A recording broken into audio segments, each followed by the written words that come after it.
Hello दोस्तों, मैं मनीष कुमार आप लोग का आपके अपने आरएम क्लासेज में स्वागत करता हूं। संध्या 6:30 बजे हैं और मैं आप लोग के समक्ष प्रस्तुत हूं लेकर Bihar SSC CGL3 Rukmini publication यानी द प्लेटफॉर्म का प्रैक्टिस सेट नंबर 10 के साथ। और इससे पहले हम लोगों ने प्रैक्टिस सेट नंबर 9 तक पूरे कर लिए हैं। अगर आप लोगों ने नहीं देखा है तो उसे भी ज़रूर देखें।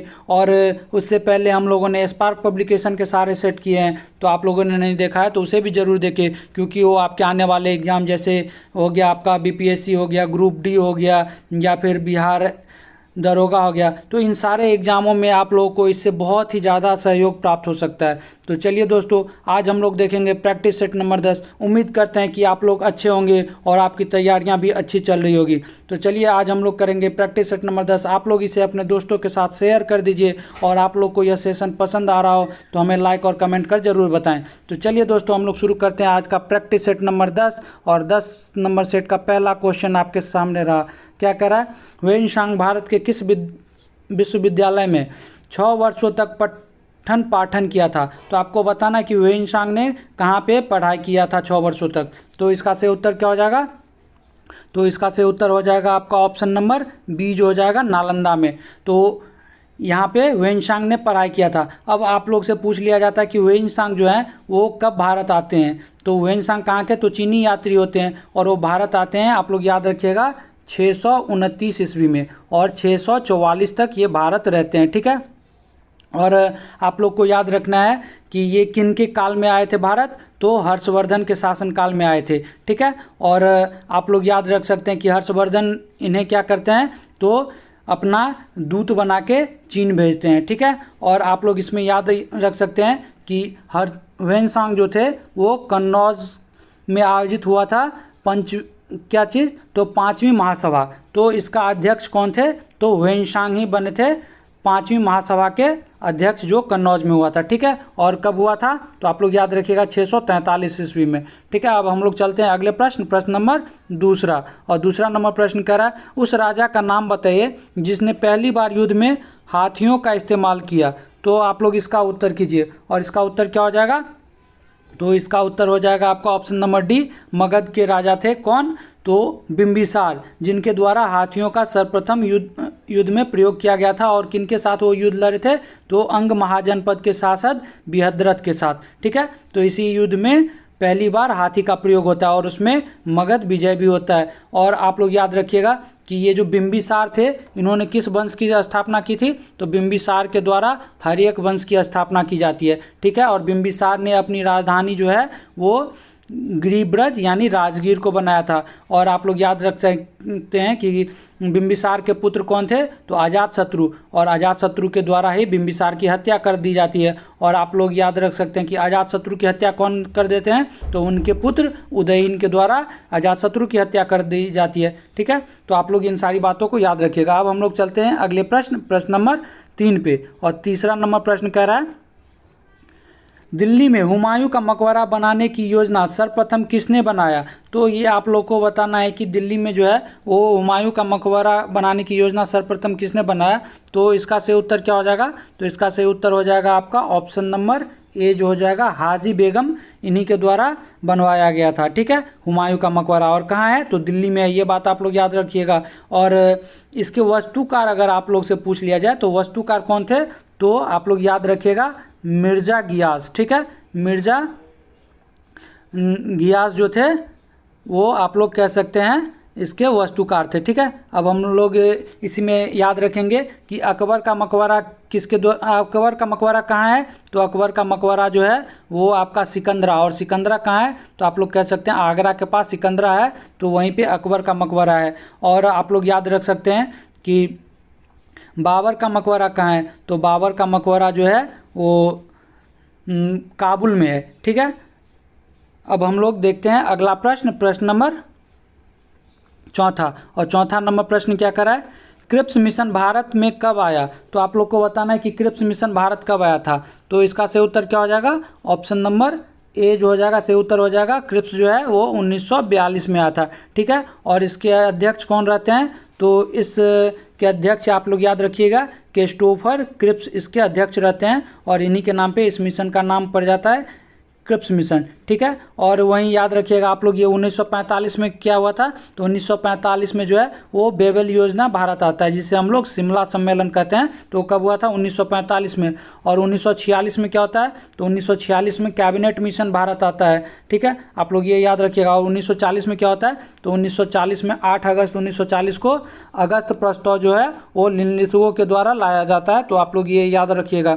अब हम लोग चलते हैं अगले प्रश्न नंबर 5 पे। और 5वां नंबर प्रश्न क्या करा, निम्नलिखित में से किस सुल्तान ने सती प्रथा रोकने का प्रयास किया। तो इसका सही उत्तर क्या हो जाएगा, तो इसका आप लोग सही उत्तर बताइए। और इसका सही उत्तर हो जाएगा आप लोग का ऑप्शन नंबर डी, मोहम्मद बिन तुगलक के द्वारा ये प्रयास किए गए थे, ठीक है। और आप लोग याद रख सकते हैं कि अकबर के द्वारा भी कह सकते हैं, अकबर के द्वारा भी सती प्रथा को रोकने का प्रयास किया गया था। और पुर्तगाली गवर्नर थे अलबुकर्क, तो उनके द्वारा भी ये सती प्रथा रोकने का प्रयास किया गया था, ठीक है। और आप लोग याद रख सकते हैं कि ये सती प्रथा जो है वो राजा राम मोहन रॉय के प्रयासों से 1829 में समाप्त की जाती है, ठीक है। हम लोग देखते हैं कि अलाउद्दीन खिलजी, तो अलाउद्दीन खिलजी क्या किए थे, तो अलाउद्दीन खिलजी के द्वारा क्या किया गया था, तो बाजार नियंत्रण व्यवस्था को लागू किया गया था। वहीं बात करें हम लोग फिरोज शाह तुगलक की, तो फिरोज शाह तुगलक को सल्तनत कालीन अकबर कहा जाता है, ये बात भी आप लोग याद रखिएगा।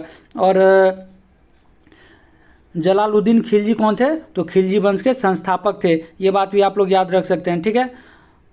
और इल्तुतमिश क्या किए थे, तो लाहौर के स्थान पर दिल्ली को सल्तनत की राजधानी बनाया था, तो इसीलिए दिल्ली का प्रथम सुल्तान जो है वो इल्तुतमिश को कहा जाता है, ठीक है। और बलवन ने दीवाने अर्ज सैन्य व्यवस्था की स्थापना किया था, ये भी बात आप लोग याद रख सकते हैं। अब हम लोग चलते हैं अगले प्रश्न नंबर 6 पे। और 6 नंबर प्रश्न क्या कर रहा है, तुलसीदास ने रामचरितमानस किसके शासनकाल में लिखी। तो आप लोग को बताना है कि ये तुलसीदास जो है उनकी रचना कौन सी है, रामचरितमानस, तो ये किनके काल में लिखी है। तो इसका सही उत्तर क्या हो जाएगा, तो इसका सही उत्तर हो जाएगा आप लोग का ऑप्शन नंबर सी, अकबर के काल में, क्योंकि तुलसीदास को अकबर का समकालीन भी कहा जाता है, ठीक है। और अकबर के टाइम में हिंदी साहित्य का क्या कहा जाता है, तो स्वर्ण युग कहा जाता है। वहीं अगर बात करें कि चित्रकला का स्वर्ण काल किसे कहा जाता है, तो जहांगीर के काल को चित्रकला का स्वर्ण काल कहा जाता है, ठीक है। अब हम लोग देखिए ये कृष्णदेव राय, तो कृष्णदेव राय कहाँ के शासक थे, तो आप लोग को याद होगा कि विजयनगर साम्राज्य के। और कृष्णदेव राय को आंध्र भोज भी कहा जाता है, ये बात भी आप लोग याद रख सकते हैं। अब हम लोग चलते हैं अगले प्रश्न नंबर 7 पे। क्या करा, निम्न में से किस मुगल शासक ने संगीत और नृत्य पर प्रतिबंध लगाया। तो इसका आप लोग सही उत्तर बताइएगा। और इसका सही उत्तर क्या हो जाएगा, तो ऑप्शन नंबर सी जो हो जाएगा, औरंगजेब के द्वारा संगीत और नृत्य पर जो है प्रतिबंध लगाया गया था। और खुद औरंगजेब जो थे वो एक कुशल बीना वादक थे, ठीक है। और इन्हीं के टाइम में संगीत और चित्रकला पर क्या हुआ था, तो प्रतिबंध लग गया था। और आप लोग याद रख सकते हैं कि भारतीय शास्त्रीय संगीत पर फारसी में सबसे ज़्यादा पुस्तकें जो हैं वो औरंगजेब के टाइम में ही लिखी गई थी, ठीक है। और औरंगजेब को जो है वो जिंदा पीर भी कहा जाता है, आप लोग ये भी बात याद रखिएगा। अब हम लोग चलते हैं अगले प्रश्न नंबर 8 पे। और 8वां नंबर प्रश्न क्या कर रहा है, कहाँ पर प्राप्त अशोक के अभिलेख के निचले भाग में मयूर का चिन्ह अंकित है। तो आप लोग को बताना है कि अशोक के किस अभिलेख में जो है वो मयूर का चिन्ह अंकित है। तो इसका सही उत्तर क्या हो जाएगा, तो इसका सही उत्तर हो जाएगा आप लोग को option number C, Lauriya Nandangarh. और ये लौरिया नंदनगढ़ कहाँ है, तो ये बिहार के चंपारण में है, तो आप लोग इसे ज़रूर याद रखिएगा। और इसी में क्या था, तो मयूर के चिन्ह आप लोग कह सकते हैं कि मिले थे इसी में। और आप लोग याद रख सकते हैं कि अशोक का जो है सर्वप्रथम शिलालेख पढ़ने में सफलता किसने प्राप्त की थी, तो ये थे जेम्स प्रिंसेप। और जेम्स प्रिंसेप के द्वारा कब, तो 1837 में इनके शिलालेख को पढ़ने में जेम्स प्रिंसेप ने सफलता प्राप्त की थी, ठीक है। अब अशोक के बृहद शिलालेखों की संख्या कितनी है, तो बृहद शिलालेखों की संख्या 14 है, तो ये बात आप लोग याद रख सकते हैं। अब हम लोग चलते हैं अगले प्रश्न नंबर 9 पे। और 9 नंबर प्रश्न क्या करा है, भारत में मुद्रा आपूर्ति की स्थिति के संबंध में कहा जा सकता है कि, तो आप लोग को बताना है कि क्या कहा जा सकता है भारत के मुद्रा आपूर्ति की स्थिति में। तो इसका सही उत्तर क्या हो जाएगा, तो इसका सही उत्तर हो जाएगा आपका ऑप्शन नंबर ए, जनता के पास मुद्रा बैंकों में जमा से कम है। ठीक है, क्या कह रहा है, जनता के पास जो मुद्रा है वो बैंकों में जमा से कम है, तो ये सही बात हो रही है। ठीक है, चलिए अब हम लोग देखते हैं अगला प्रश्न, प्रश्न नंबर 10। और 10 नंबर प्रश्न क्या कह रहा है, 2022 में BBC Indian sports women of the year award किसे दिया गया। तो आपको बताना है कि ये BBC इंडियन स्पोर्ट्स वुमेन पुरस्कार जो है वो किसे दिया गया। तो इसका सही उत्तर क्या हो जाएगा, तो इसका सही उत्तर हो जाएगा आपका ऑप्शन नंबर डी जो हो जाएगा वो सही हो जाएगा, मीराबाई चानू को दिया गया। ठीक है, अब हम लोग चलते हैं अगले प्रश्न, प्रश्न नंबर 11 पे। और 11 नंबर प्रश्न कर रहा है, जीवन वन चक्रवातों के क्या है, 11 नंबर का क्वेश्चन जीवन नहीं है, क्या है, जो वन चक्रवातों के अवरोधकों का कार्य करते हैं वे वन कौन से हैं। तो आप लोग को बताना है कि जो चक्रवात को रोकता है वो वन कौन होता है। तो देखिए चक्रवात कहाँ उत्पन्न होते हैं, तो आप लोग को पता होगा कि समुद्र में, और समुद्र के किनारे जो वन पाए जाते हैं ना वो किस तरह के वन होते हैं, यही आपसे एक तरह से पूछा जा रहा है। तो इसका सही उत्तर हो जाएगा आपका ऑप्शन नंबर सी जो हो जाएगा, मैनग्रोव वन। क्योंकि मैनग्रोव वन जो है वो आप लोग कह सकते हैं डेल्टाई प्रदेश में पाया जाता है, या आप लोग कह सकते हैं कि तटीय क्षेत्र में, और वो खारे पानी में उगने वाला ये वन है। ठीक है, जैसे कि भारत का सुंदर वन जो है वो भी आप लोग कह सकते हैं कि मैनग्रोव वन है, और सुंदर वन जो डेल्टा जो है वो विश्व की सबसे बड़ी डेल्टा है, ये बात भी आप लोग याद रख सकते हैं। चलिए अब हम लोग देखते हैं अगला प्रश्न, प्रश्न नंबर 12। और 12 नंबर प्रश्न क्या कर रहा है, पाटलिपुत्र को पालीबोथा किसने कहा था। तो ये आप लोग को पता होगा इसका आंसर, क्योंकि काफ़ी बार ये एग्जाम में पूछे जाते हैं। और इसका आंसर क्या हो जाएगा, तो इसका आंसर हो जाएगा आपका ऑप्शन नंबर सी, मेगास्थनीज के द्वारा पाटलिपुत्र को पालीबोथा कहा जाता है। ठीक है, अगर आपसे पूछ लिया जाए कि ये मेगास्थनीज किसके दरबार में आए थे, तो मेगास्थनीज जो हैं वो चंद्रगुप्त मौर्य के दरबार में आए थे, और ये सेलुकस निकोटर के राजदूत थे। तो ये बात भी आप लोग याद रख सकते हैं। और मेगास्थनीज की एक बहुत ही प्रसिद्ध पुस्तक है जिसे आप लोग याद रखिएगा, कौन सा, तो इंडिका। ठीक है, और इसी इंडिका में जो है वो पाटलिपुत्र को पालीबोथा कहते हैं। ठीक है, अब आप लोग याद एक चीज़ और रख सकते हैं कि हर्षवर्धन के बारे में मैंने आपको बताया था। तो हर्षवर्धन जो है वो किसके शासनकाल में आते हैं, तो वेनसांग के, हर्षवर्धन के शासनकाल में कौन आते हैं, तो वेनसांग आते हैं। और वेनसांग जो होते हैं वो उन्हें क्या कहा जाता है, वेनसांग को, तो यात्रियों का राजकुमार जो है वो वेनसांग को कहा जाता है। तो ये बात आप लोग याद रख सकते हैं। ठीक है, और फाहियान किसके शासनकाल में भारत आया था, तो फाहियान जो है वो चंद्रगुप्त द्वितीय के शासनकाल में भारत आया था।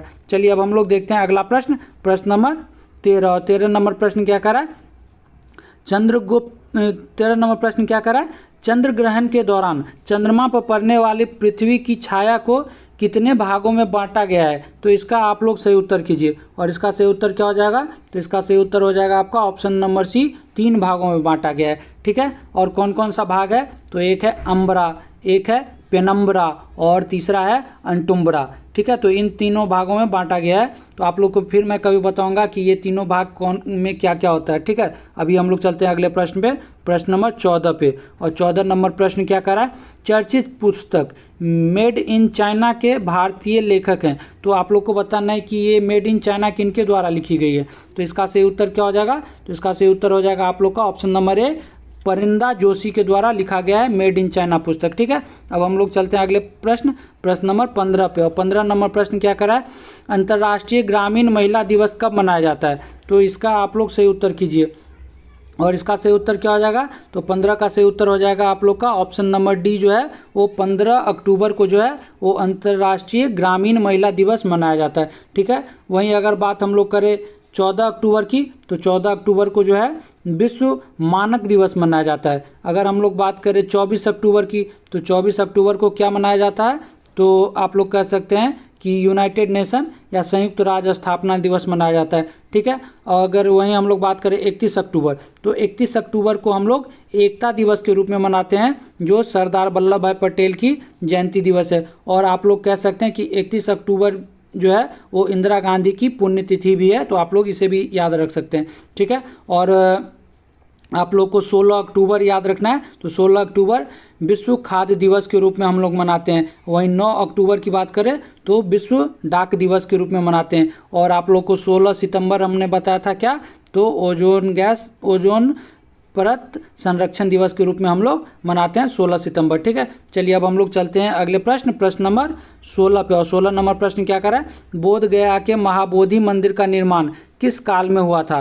तो इसका आप लोग आंसर कीजिए। और इसका आंसर क्या हो जाएगा, तो इसका आंसर हो जाएगा आप लोग का ऑप्शन नंबर सी, गुप्त वंश के काल में महाबोधि मंदिर का निर्माण हुआ था। क्योंकि गुप्त काल में ही हम लोग मंदिरों का निर्माण की हम लोग देखते हैं कि वहीं से प्रारंभ हुआ था। ठीक है, और रानी अहिल्याबाई के द्वारा क्या किया जाता है, तो रानी अहिल्याबाई के द्वारा विष्णुपद मंदिर का पुनर्निर्माण करवाया गया था। ठीक है, तो आप ये बात जरूर याद रखिएगा। और ये जो महाबोधि मंदिर है वो किस लिए है, तो आप लोग कह सकते हैं महात्मा बुद्ध का से संबंधित है ये महाबोधि मंदिर। और मथुरा कला से जो है वो सर्वप्रथम बुद्ध की मूर्ति बनाई गई थी इसमें। ठीक है, कौन सा कला कह सकते हैं हम लोग, तो बुद्ध की जो प्रथम मूर्ति बनी थी वो मथुरा कला से। चलिए अब हम लोग चलते हैं अगले प्रश्न नंबर 17। और 17 नंबर प्रश्न क्या कर रहा है, योजना आयोग के स्थान पर नीति आयोग का गठन कब हुआ? तो देखिए ये कई बार मैंने आप लोग को बताया, और इसका सही उत्तर क्या हो जाएगा, ऑप्शन नंबर ए, 1 जनवरी 2015 को जो है योजना आयोग के स्थान पे नीति आयोग का गठन हुआ था। और योजना आयोग का गठन कब हुआ था, तो 15 मार्च 1950 को योजना आयोग का गठन हुआ था। और वहीं हम लोग बात करें कि ये घोषणा कब किया गया था नीति आयोग गठन करने का, तो ये घोषणा जो है आप लोग याद रखिएगा 15 अगस्त।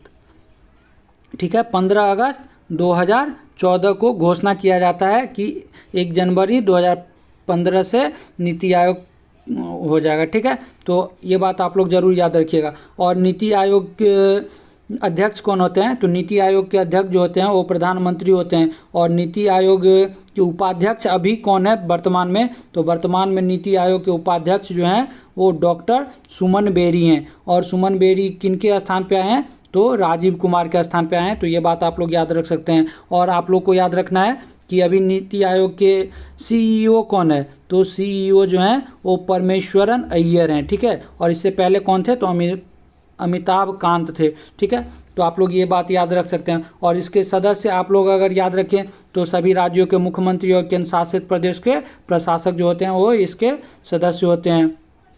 और आप लोग याद रख सकते हैं कि इसमें जो है वो कैबिनेट मंत्री भी, कुछ कैबिनेट मंत्री शामिल होते हैं। ठीक है, तो ये बात आप लोग याद रख सकते हैं। हम लोग अब चलते हैं अगले प्रश्न नंबर 18 पे। और 18 नंबर प्रश्न क्या कर रहा है, हदीस है एक, तो आपको बताना है कि हदीस क्या है। तो हदीस जो है वो इसमें से आपका कोई भी सही आंसर नहीं है, क्योंकि हदीस जो है वो पैगंबर मोहम्मद थे ना, मोहम्मद साहब के द्वारा जो उनके कथन और जीवन से संबंधित घटना थी, तो उसका क्या है, तो संग्रह जो है वो हदीस कहलाता है। ठीक है, तो आप लोग का इसमें आंसर क्या हो जाएगा, तो इसमें आंसर हो जाएगा आप लोग का ऑप्शन नंबर डी जो हो जाएगा, इनमें से कोई नहीं। ठीक है, और वहीं अगर बात करें हम लोग कबीर के उपदेश जो है वो किस में है, तो कबीर के उपदेश जो है वो शब्द कहलाते हैं। ठीक है, और हम लोग अगर बात करें कि कबीर की बानी का संग्रह क्या है, तो कबीर की बानी का संग्रह जो है वो बीजक है। आप लोग ये जरूर याद रखिएगा, क्योंकि कई बार एग्जाम में पूछ लिया जाता है,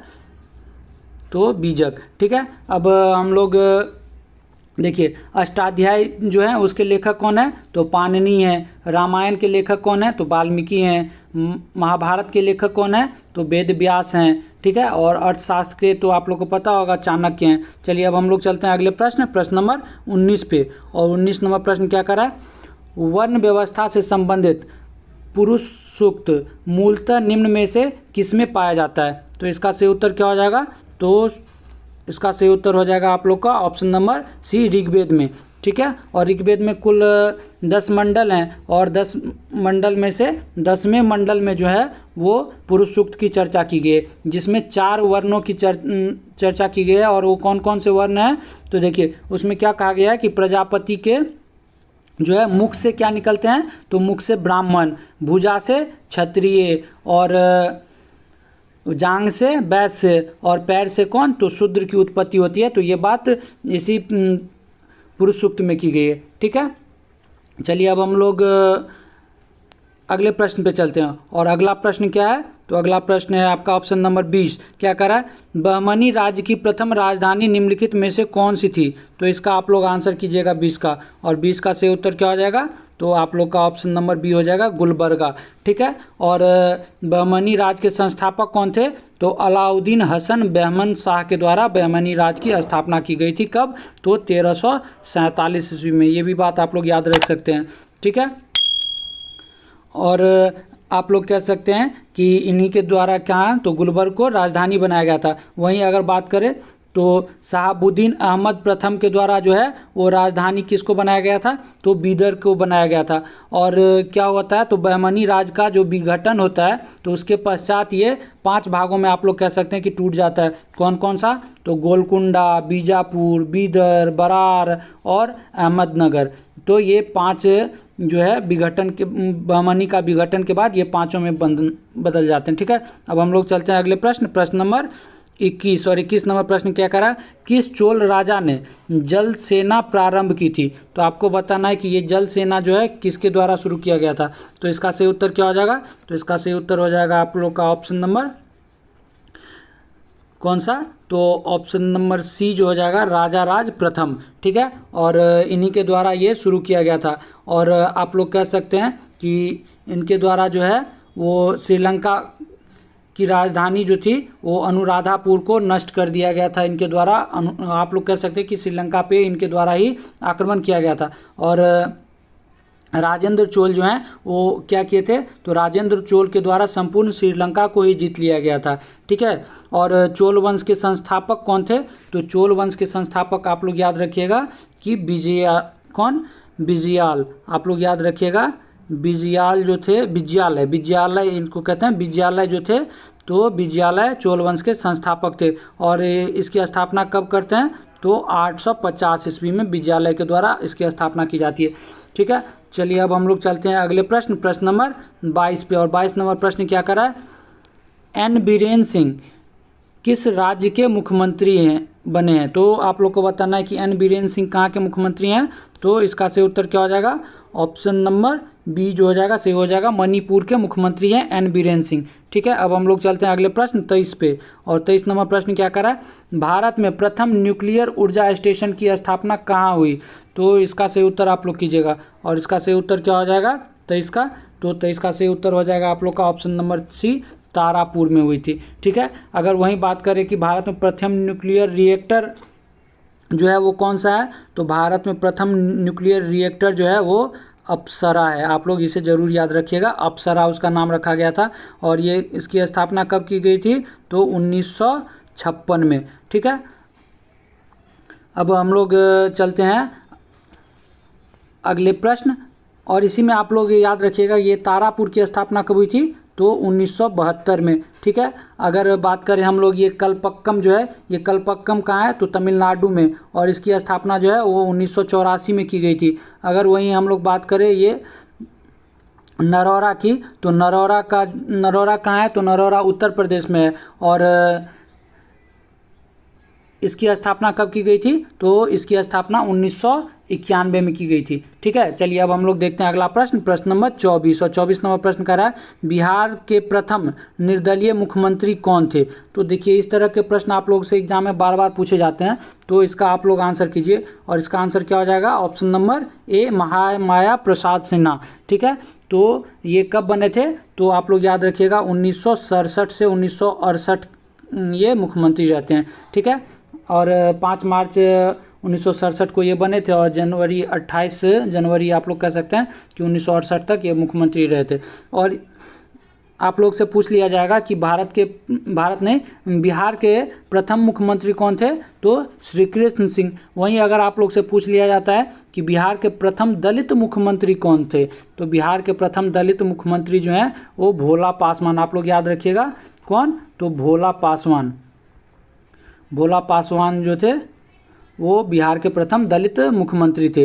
वहीं अगर आप लोग से पूछ लिया जाए कि बिहार के प्रथम प्रधानमंत्री कौन थे? तो यूनुस खान हो जाएंगे।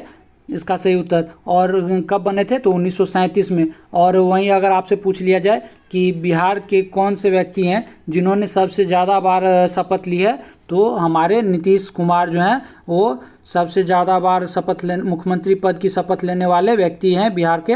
और वो कितने बार, तो 8 बार अभी तक शपथ ले चुके हैं। ठीक है, तो ये बात आप लोग याद रख सकते हैं, क्योंकि अभी हाल ही में ये 8वें बार शपथ ग्रहण किए हैं। चलिए अब हम लोग चलते हैं अगले प्रश्न नंबर 25 पे। और 25 नंबर प्रश्न क्या कर रहा है, सुलभ इंटरनेशनल के संस्थापक कौन है। तो ये सुलभ इंटरनेशनल के संस्थापक हमसे पूछा जा रहा है, और इसका सही उत्तर क्या हो जाएगा, तो ऑप्शन नंबर ए बिंदेश्वर पाठक जो हैं वो इसके संस्थापक हैं। ठीक है, और आप लोग कह सकते हैं कि दरभंगा में जो सबसे सस्ता पेयजल इन्हीं के द्वारा चलवाया गया था। ठीक है, अब हम लोग चलते हैं अगले प्रश्न नंबर 26 पे। और 26 नंबर प्रश्न क्या कर रहा है, संविधान के निम्नलिखित में से किस प्रावधान के अंतर्गत भारतीय संसद को नया राज्य बनाने का अधिकार है। तो ये किस अनुच्छेद के तहत नया राज्य बनाने का अधिकार है, तो इसका सही उत्तर हो जाएगा आप लोग का ऑप्शन नंबर सी जो हो जाएगा, अनुच्छेद 3 के तहत ये अधिकार दिए गए हैं। ठीक है, और 3 के तहत क्या कहा गया है, तो नया राज्य बनाने का, या फिर आप लोग कह सकते हैं कि वर्तमान राज्य के क्षेत्रों में परिवर्तन करने का और सीमाओं में परिवर्तन करने का, ये सारे अधिकार जो हैं अनुच्छेद 3 के तहत दिए गए। और अनुच्छेद 2 के तहत क्या दिया गया है, तो आप लोग कह सकते हैं कि भारतीय संघ को ऐसी विधि बनाने का अधिकार है जो संघ के नए राज्यों का प्रवेश हो, या फिर नए राज्यों की स्थापना कह सकते हैं। तो ये सारी बात किस में है, तो अनुच्छेद 2 में है। और अनुच्छेद 1 में क्या है, तो अनुच्छेद 1 में है भारत राज्यों का संघ होगा। तो ये बात किस में कहा गया है, तो अनुच्छेद 1 में कहा गया है। तो आप लोग इसे जरूर याद रखिएगा। अब हम लोग चलते हैं अगले प्रश्न नंबर 27 पे। और 27 नंबर प्रश्न क्या करा, देखिए ये है वन अरेंज मर्डरर। तो वन अरेंज मर्डरर के पुस्तक के लेखक कौन है, तो इसका हो जाएगा आप लोग का ऑप्शन नंबर बी जो हो जाएगा, सही उत्तर हो जाएगा चेतन भगत जो है इसके लेखक हैं। किसके, तो वन अरेंज मर्डरर के। ठीक है, अब हम लोग चलते हैं अगले प्रश्न नंबर 28 पे। और 28 नंबर प्रश्न क्या कर रहा है, भारतीय संविधान के किस अनुच्छेद में मानव के दुर्व्यापार और बालाश्रम को रोकने का प्रयास किया गया है। तो इसका सही उत्तर क्या हो जाएगा, तो 28 का सही उत्तर हो जाएगा आप लोग का ऑप्शन नंबर सी, अनुच्छेद 23 के तहत। ठीक है, अगर वहीं हम लोग बात करें अनुच्छेद 24 की, तो अनुच्छेद 23 में सिर्फ मानव दुर्व्यापार ही नहीं है, आप लोग कह सकते हैं कि बंधुआ मजदूरी पर भी इसमें रोक लगाया है। और अनुच्छेद 24 के तहत क्या दिया गया है, तो अनुच्छेद 24 के तहत 14 वर्ष से कम की जो आयु के बालक हैं, तो उन्हें जो है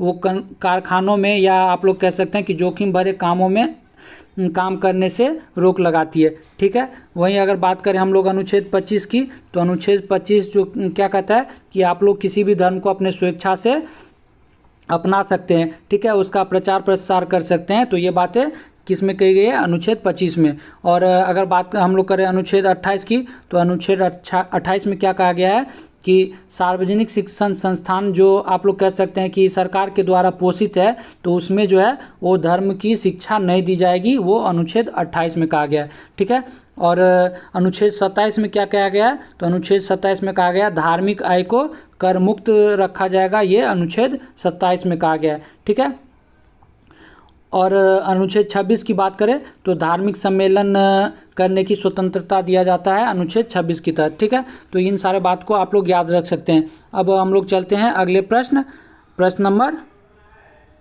29 पे। और 29 नंबर प्रश्न कर रहा है, संघीय संसद का निम्न अथवा लोकप्रिय सदन आप किससे संबोधित करते हैं। तो हमको बताना है कि निम्न सदन जो है वो लोकप्रिय सदन जो है वो किसे कहते हैं। ठीक है,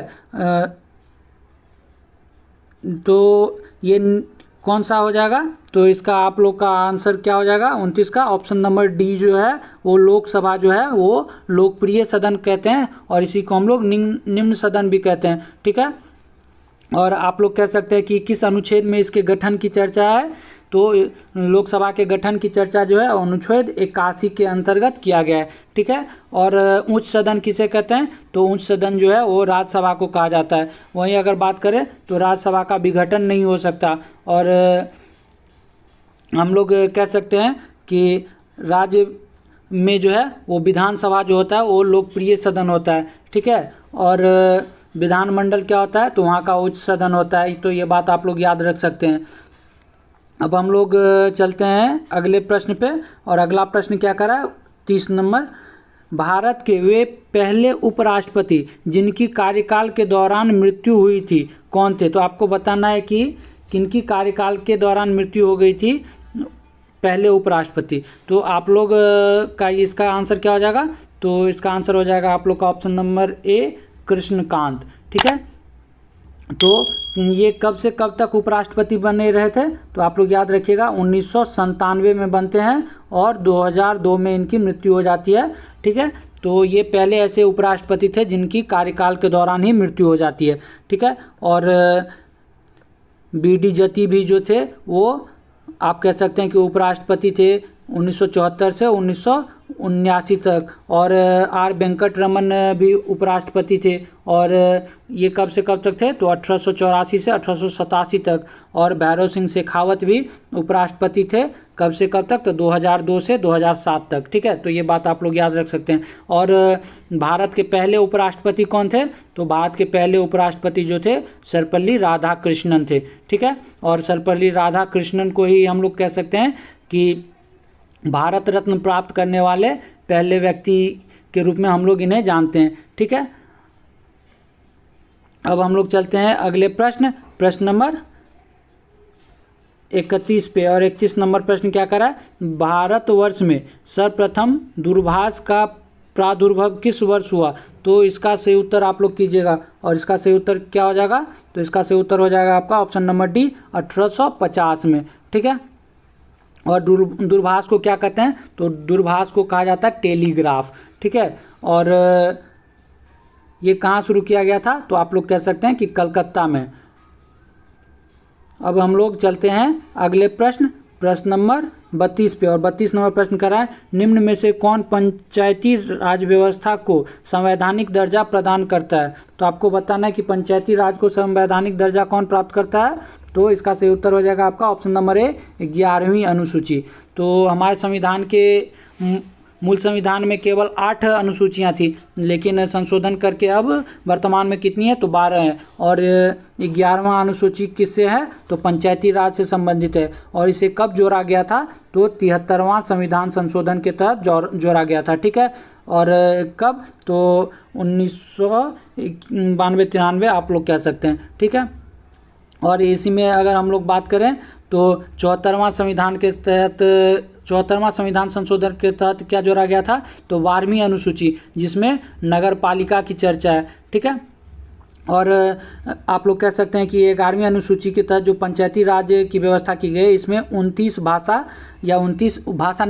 विषय है। और वहीं हम बात करें नगर पालिका जो 12वीं अनुसूची में है, तो उसमें कितनी भाषा है, तो उसमें 18 विषय हैं। ठीक है, और अब हम लोग चलते हैं अगले प्रश्न पे, और अगला प्रश्न क्या है, तो 33 नंबर, भारत के आर्थिक नियोजन के क्षेत्र में एक शोषण विहीन समाज की स्थापना के उद्देश्य से किसने सर्वोदय योजना प्रस्तुत की थी।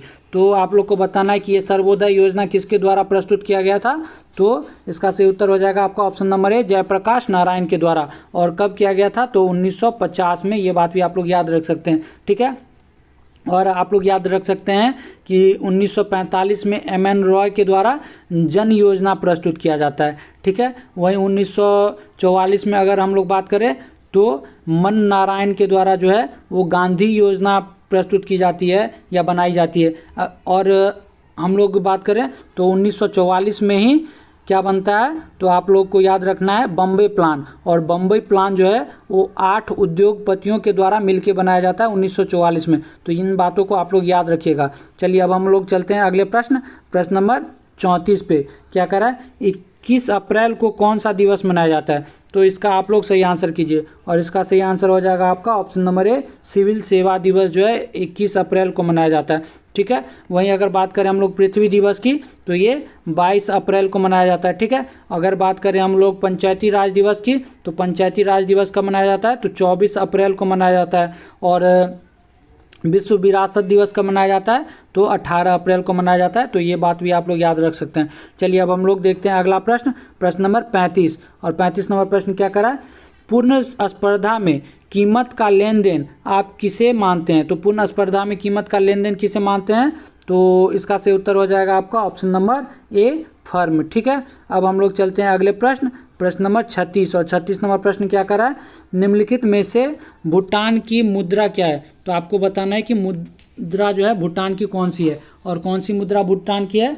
तो इसका सही उत्तर हो जाएगा आप लोग का ऑप्शन नंबर डी जो हो जाएगा, गुल्ट्रम जो है वो भूटान की मुद्रा है। ठीक है, अगर वहीं बात करें हम लोग, ये रुपया जो है आप लोग कह सकते हैं भारत और नेपाल की मुद्रा है। और टाका कहाँ की है? तो टाका जो है वो बांग्लादेश की मुद्रा है। और वहीं बात करें डॉलर तो अमेरिका की हो जाएगी। ठीक है, और म्यांमार की मुद्रा क्या है? तो क्यात जो है वो म्यांमार की मुद्रा है। अब हम लोग देखते हैं अगला प्रश्न 37 नंबर क्या कर रहा है? उस राज्य का नाम जो खिलजी वंश से संबंधित नहीं था, उस राजा का नाम। तो राजा का नाम बताना है।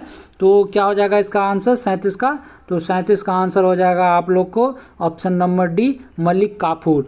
क्योंकि मलिक काफूर जो थे वो ये राजा नहीं थे, ये कौन थे? तो आप लोग को पता होगा। तो ये थे आप लोग को मलिक काफूर जो थे वो सेनापति थे खिलजी के। ठीक है, अलाउद्दीन खिलजी के जो थे ये सेनापति थे। और आप लोग कह सकते हैं कि खिलजी वंश की स्थापना कौन करते हैं? तो खिलजी वंश की स्थापना जो है वो जलालुद्दीन खिलजी के द्वारा किया जाता है। और इनका नाम क्या रहता है? तो जलालुद्दीन फिरोज खिलजी। और इनके द्वारा कब किया जाता है खिलजी वंश की स्थापना? तो 1290 में। ठीक है, और इनके बाद अलाउद्दीन खिलजी इसके शासक बनते हैं। और अलाउद्दीन खिलजी के बाद ये मुबारक शाह जो है वो शासक बनते हैं। ठीक है, चलिए अब हम लोग चलते हैं अगले प्रश्न, और प्रश्न नंबर 38। और 38 नंबर प्रश्न क्या कर रहा है? अंग्रेजों ने सिक्के ढालने की टकसाल सर्वप्रथम कहाँ स्थापित की? तो 38 का सही उत्तर क्या हो जाएगा? तो 38 का सही उत्तर हो जाएगा आप लोग का ऑप्शन नंबर डी, कलकत्ता में। ठीक है, और आप लोग याद रख सकते हैं कि भारत में जो है वो अभी जो है 4 टकसाल हैं जहाँ सिक्के क्या किए जाते हैं? तो ढाले जाते हैं। ठीक है, और वहीं बात कीजिएगा कि 1 रुपये का जो नोट होता है वो किसके द्वारा जारी किया जाता है? तो 1 रुपये का नोट जो होता है वो वित्त मंत्रालय के द्वारा जारी किया जाता है। ठीक है, और उस पर जो है वो वित्त मंत्री के सिग्नेचर होते हैं। नहीं, वित्त मंत्री नहीं, वित्त सचिव के सिग्नेचर होते हैं। और आप लोग इसी में याद रख सकते हैं कि ये जो 1 रुपये ये जो सिक्का ढाला जाता है वो RBI के द्वारा जारी किया जाता है। अब हम लोग चलते हैं अगले प्रश्न, प्रश्न नंबर 39। और 39 नंबर प्रश्न कर रहा है, भारत के उस राज्य का नाम बताइए जहां जंगली गधों का एकमात्र अभ्यारण्य स्थित है। तो इसका सही उत्तर क्या हो जाएगा? तो इसका सही उत्तर हो जाएगा आपका ऑप्शन नंबर बी, गुजरात। ठीक है, और गुजरात के कच्छ में जो है आप लोग कह सकते हैं कि ये गधों का क्या है? तो अभ्यारण्य है। और आप लोग याद रख सकते हैं गुजरात में गिर राष्ट्रीय उद्यान है। तो गिर राष्ट्रीय उद्यान में किस जानवर के लिए है ये? तो सिंह के लिए आप लोग कह सकते हैं कि जाना जाता है। वहीं हम लोग बात करें काजीरंगा की, तो काजीरंगा राष्ट्रीय उद्यान कहाँ है? तो असम में है। वहाँ क्या होता है? तो एक सिंग वाला गैंडा के लिए जाना जाता है। ठीक है, अगर वहीं हम लोग बात करें बिहार में, तो बिहार में कौन सा है? तो बिहार में वाल्मीकि टाइगर रिजर्व है। ठीक है, और कहाँ है ये? तो पश्चिमी चंपारण में। आप लोग ये बात याद रख सकते हैं। अब हम लोग चलते हैं अगला प्रश्न, प्रश्न नंबर 40 पे। और 40 नंबर प्रश्न क्या कर रहा है? एकमात्र ग्रह जहां दिन की लंबाई उसके वर्ष की अपेक्षा अधिक होती है। तो आपको बताना है कि किस ग्रह की दिन की लंबाई जो है उसके वर्ष की अपेक्षा अधिक होती है। तो इसका सही उत्तर क्या हो जाएगा? ऑप्शन नंबर बी, शुक्र जो है वो सही हो जाएगा। क्योंकि ये जो है अपने धुरी पे जो है वो 243 दिन में आप लोग कह सकते हैं 243 दिन इसको लग जाते हैं अपने धुरी पर घूमने में। ठीक है, एक चक्कर लगाने में। वहीं सूर्य का परिक्रमा करने में ये 224 दिन का लगभग समय लेती है। तो देखिए उससे पहले क्या करती है, तो सूर्य का चक्कर लगा लेती है। और हम लोग एक वर्ष किसे कहते हैं, तो सूर्य का एक चक्कर लगाने में जितना समय लगता है उसको हम लोग वर्ष कहते हैं। तो इसका सही उत्तर ये हो जाएगा, ठीक है। और शुक्र की बात करें तो शुक्र का कोई भी उपग्रह नहीं है, ठीक है। और इसे हम लोग पृथ्वी की जुड़वा बहन भी कहते हैं। अब हम लोग चलते हैं अगले प्रश्न नंबर 41। और 41 नंबर प्रश्न क्या कर रहा है, परमाणु ऊर्जा नियामक बोर्ड के अध्यक्ष कौन है। तो इसका सही उत्तर क्या हो जाएगा, तो इसका सही उत्तर हो जाएगा आप लोग का ऑप्शन नंबर बी जो हो जाएगा जी नागेश्वरन राव, ठीक है। अब हम लोग चलते हैं अगले प्रश्न नंबर 42 पे। और 42 नंबर प्रश्न करा है, लोक लेखा समिति अपनी वार्षिक रिपोर्ट किसे पेश करती है। तो इसका आप लोग उत्तर कीजिएगा। और इसका उत्तर क्या हो जाएगा 42 का, तो 42 का उत्तर हो जाएगा आप लोग को ऑप्शन नंबर बी, लोकसभा अध्यक्ष को जो है ये अपनी रिपोर्ट सौंपते हैं, ठीक है। और वहीं बात करें लोक लेखा समिति में कुल कितने सदस्य होते हैं, तो 22 सदस्य होते हैं, जिसमें से 15 लोकसभा के और 7 राज्यसभा के होते हैं, ठीक है। अगर बात करें हम लोग इसके अध्यक्ष की, तो इस लोकसभा किसके, तो लोक लेखा समिति के जो अध्यक्ष होते हैं वो विपक्षी दल के नेता को लोकसभा के अध्यक्ष के द्वारा मनोनीत किया जाता है, ठीक है। और लोक लेखा समिति को जो है वो प्राक्कलन समिति की जुड़वा बहन भी कहते हैं। तो ये बात आप लोग याद रख सकते हैं। अब हम लोग चलते हैं अगले प्रश्न नंबर 43 पे। और 43 नंबर प्रश्न क्या कर रहा है, किस भारतीय राज्य में ईसाई जनसंख्या का प्रतिशत उच्चतम है। तो 43 का सही उत्तर क्या हो जाएगा, तो 43 का सही उत्तर हो जाएगा आप लोग का ऑप्शन नंबर सी जो हो जाएगा मिजोरम में। ये प्रतिशत के हिसाब से दिया गया है तो मिजोरम हो जाएगा।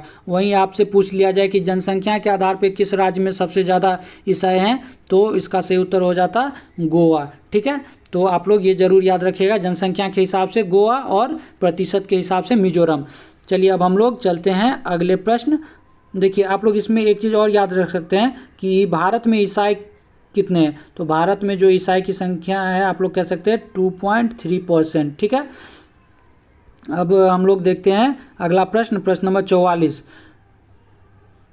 आसरा, संपूर्ण पोषण और विद्या कनुका किस राज्य की योजनाएं हैं। तो ये आप लोग को बताना ये किस राज्य की योजना है, तो ये हो जाएगा आपका ऑप्शन नंबर सी, ये आंध्र प्रदेश की योजना है, आसरा, संपूर्ण पोषण और विद्या कनुका। चलिए अब हम लोग चलते हैं अगले प्रश्न 45 पे। और 45 नंबर प्रश्न क्या कह रहा है, किस नागरिक सम्मान की आकृति पीपल के पत्ते के समान होती है। तो इसका उत्तर आप लोग कीजिएगा। और इसका उत्तर क्या हो जाएगा आप लोग का ऑप्शन नंबर डी जो हो जाएगा भारत रत्न। और एक चीज़ इसमें याद रखिएगा कि भारत रत्न में कोई भी राशि नहीं दी जाती है, या आप लोग कह सकते हैं कि धन राशि नहीं दी जा सकती है, ठीक है। और इसी में आप लोग याद रखिएगा कि भारत रत्न की शुरुआत कब हुई थी, तो 1954 में हुई थी, ठीक है। और जनता पार्टी के द्वारा क्या किया गया था, तो 1978 में इसे बंद कर दिया गया था। लेकिन पुनः जब कांग्रेस की सरकार आती है तो 1980 में इसे आप लोग कह सकते हैं पुनः चालू कर दिया गया था। और भारत रत्न पाने वाले प्रथम व्यक्ति कौन थे, तो सर्वपल्ली राधाकृष्णन थे, ठीक है। अगर वहीं हम लोग बात करें कि 1954 में 3 व्यक्तियों को भारत रत्न दिया गया था। तो पहले व्यक्ति कौन थे, तो सर्वपल्ली राधाकृष्णन। और दूसरे व्यक्ति कौन थे, या दूसरे और तीसरे आप लोग कह सकते हैं तो सी राजगोपालाचारी और सी.वी. रमन। तो इन 3 व्यक्तियों को पहली बार भारत रत्न दिया गया था, ठीक है। और दूसरा सर्वोच्च नागरिक पुरस्कार भारत का कौन सा होता है, तो आप लोग कह सकते हैं पद्म विभूषण जो है वो दूसरा सर्वोच्च नागरिक सम्मान है। अगर वहीं हम लोग बात करें किसका, तो द्रोणाचार्य पुरस्कार, तो ये गुरुओं को दिए जाने वाला पुरस्कार है। और अर्जुन पुरस्कार की बात करें तो ये खेल से संबंधित है, ठीक है। अब हम लोग चलते हैं अगले प्रश्न नंबर 46 पे। और 46 नंबर प्रश्न क्या कर रहा है, सत्यम शिवम सुंदरम किसका आदर्श वाक्य है। तो इसका आप लोग सही उत्तर कीजिएगा। तो इसका सही उत्तर क्या हो जाएगा, तो इसका सही उत्तर हो जाएगा आप लोग का ऑप्शन नंबर डी जो हो जाएगा वो दूरदर्शन का आदर्श वाक्य है, सत्यम शिवम सुंदरम, ठीक है। अब हम लोग चलते हैं अगले प्रश्न नंबर 47। और 47 नंबर प्रश्न क्या कर रहा है कि आरबीआई ने किस शहर में रिजर्व बैंक इनोवेशन हब का उद्घाटन किया। तो इसका सही उत्तर क्या हो जाएगा, तो इसका सही उत्तर हो जाएगा आप लोग का ऑप्शन नंबर सी जो हो जाएगा वो सही उत्तर हो जाएगा कि बेंगलुरु में किया है, ठीक है। अब हम लोग चलते हैं अगले प्रश्न नंबर 48 पे। और 48 नंबर प्रश्न क्या कर रहा है, वर्ल्ड एथलेटिक्स ने किसे वुमेन ऑफ द ईयर 2021 घोषित किया।